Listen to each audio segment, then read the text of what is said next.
আগুন আমার ইব্রাহিমের জন্য শান্তিদায়ক, ঠান্ডা হয়ে যা। ইব্রাহিম আলাইহিস সালাম জ্বলছেন, পুড়ে গেছেন।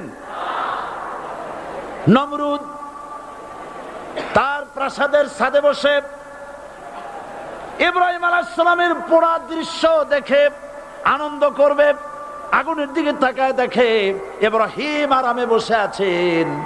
পোড়া তো দূরের কথা, জামাও পড়ে নাই। ও ডাক দিয়া বলে, রে আগুন, গোটা জাতি নিয়ে তোর পূজা করলাম, আমার দুশমন কেন জ্বালাইতে পারিস না? তোর জ্বালানো শক্তি কি নষ্ট হয়ে গেছে নাকি? আগুনের ভিতর থেকে আওয়াজ বেরিয়ে এলো, নমরুদ, আমার ভিতরে দাহ্য শক্তি, জ্বালানো শক্তি আছে কি নাই যদি প্রমাণ করতে চাও, টেস্ট করতে চাও, তুই নিজে আয়, তোরে সুদ্ধা তাম দুনিয়া জ্বালাই দিতে পারি, ইব্রাহিমের এক গাছা পশম জ্বালাইতে পারি না।